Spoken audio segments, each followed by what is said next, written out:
So our guests tonight on 10-Minute Labs may have swam with sharks. They may have been chased by elephants and may have a superpower that is caring deeply for all of her clients. You like that, Jessica? I think that sounds great. All right, good. So this is 10-Minute Labs, which is brought to you by LCA Elements.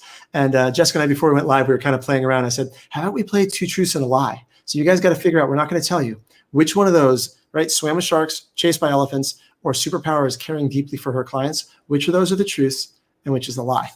But we're going to dive right in. Jessica is an amazing agent from Indianapolis.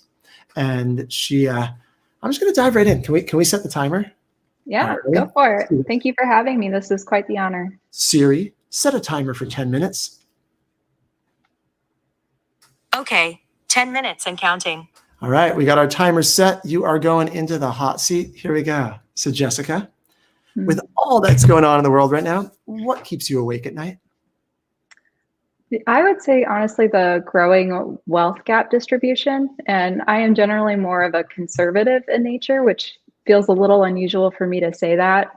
But in observing COVID right now and the people who are keeping their jobs and those who unfortunately are losing them, how are those people who are losing their jobs or being furloughed able to provide for themselves and find accessibility in housing? And how is that going to impact us in the long term? And within that, lending restrictions. I mean, rightfully so, lending restrictions have increased to, certainly protect us from another recession or, borrowing, when jobs are not doing well, or obviously if someone's lost their income. But I'm just curious long term what that's going to do to not necessarily just our economy, but how is that going to shape us as a culture in the long term?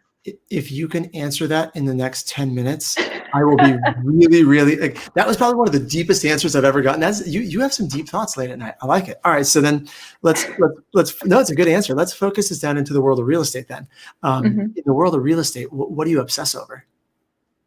Well, I try not to be a perfectionist, but I am. So I obsess over design.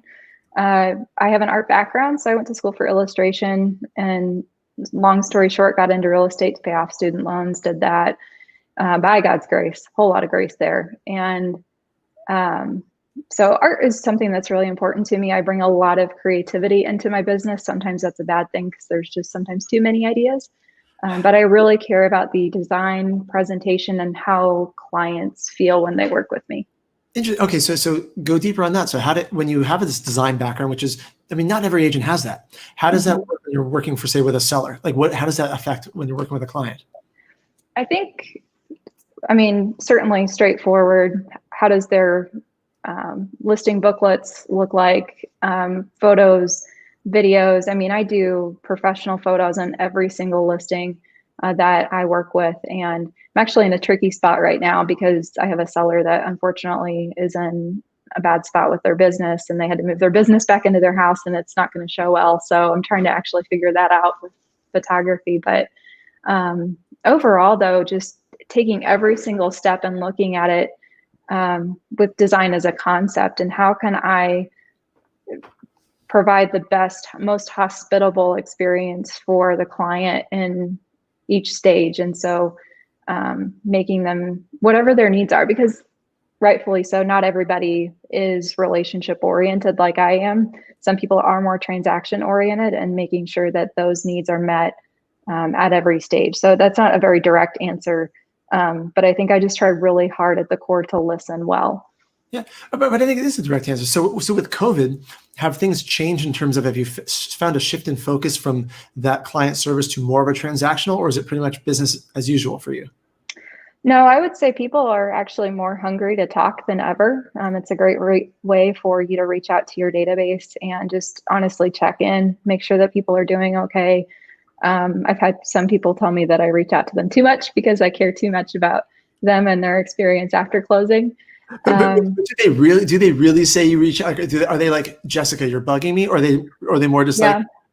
But I will say too, the clients that have told me that are more transaction oriented.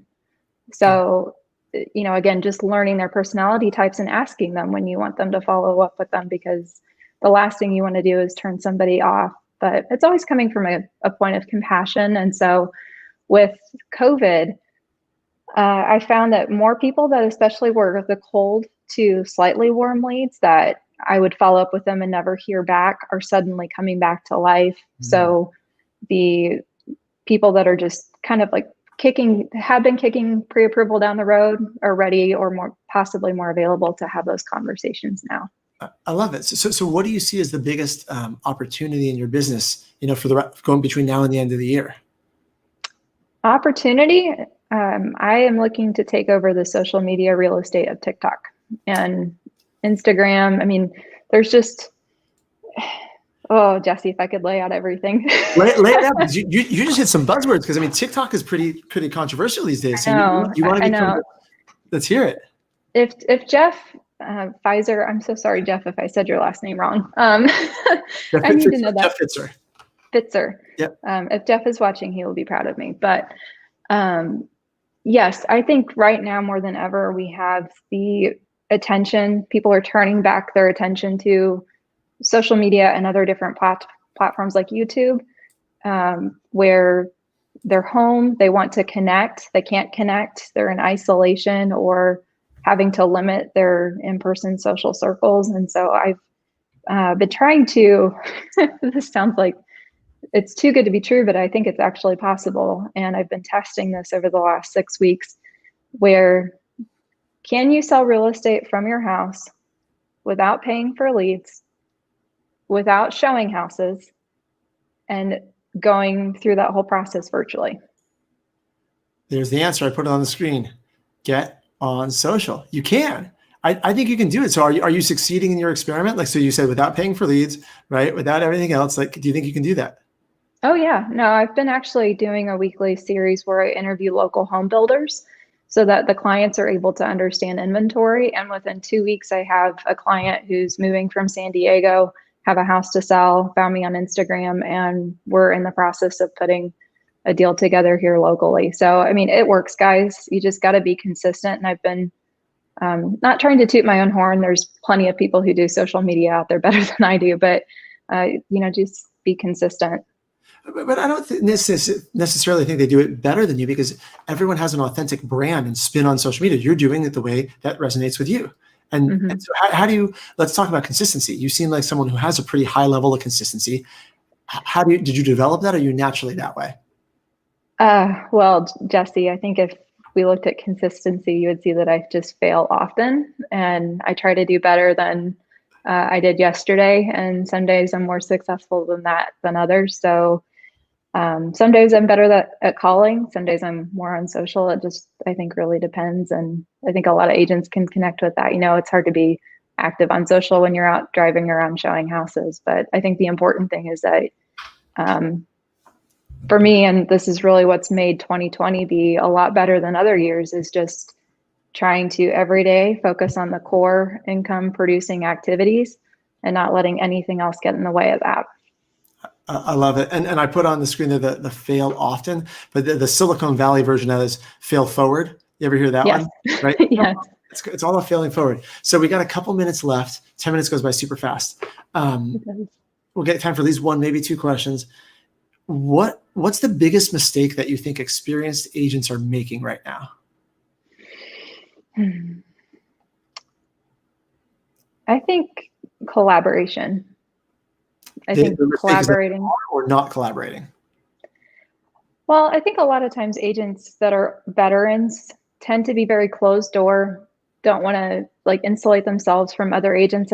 Yes, they will connect with other top producers in their market. And I don't want this to come off as, oh, the new agent needs the old agent to mentor them and has an attitude of entitlement. That's not what I'm saying at all. I think there just needs to be more collaboration in our industry where the top producers connect with things like local nonprofits or step up to the plate with NAR and their local and state board associations. And I know some of you are like, I hate the realtor association fees, but honestly, that's where the policies and those discussions happen. Is you have people that are from your local associations who attend those meetings to get your input as realtors on how some of the policies that are being voted on in Washington are impacted. And those of you who are involved, I don't have to preach to you, but I think if you are able to come from a point of collaboration into other industries, maybe in a volunteering stance, we'll be able to help a lot of families in a much more diverse way. I love it. I love it. I love it. And that is one of those issues that if you're going to complain about policies, right, get involved. I mean, really, that's bottom line. So we have about 30 seconds. In like 1 or 2 sentences, what's advice would you give to a brand new agent? Show up, fail forward, and be consistent. Oh, I love it. So short and sweet. Show up, fail forward, be consistent. And if they're not being consistent, is there a second choice? No, I'm kidding. That's it, right? Is be consistent. I mean, so I tend to operate with like a Navy SEAL mentality. Sometimes that's not healthy. I just don't like to make excuses. And I think you just have to look at the consequences of, the inaction. So I think I heard the timer. That is it. That's the timer. But that was such a good way to end. Just get in action, right? Like that is it. So guys, if you have any clients moving to Indianapolis, right? Hit her up in the thread for this in Facebook, Jessica Morrison. Find her on Facebook. Thank you for being our guest tonight. 10-minute labs. Every time I say it, I think of Tristan he used to go 10-minute labs. No, 10-minute labs. Like that's. Enjoy your night. It was great. Thank you so much, Jesse. I Absolutely. appreciate you. Very grateful.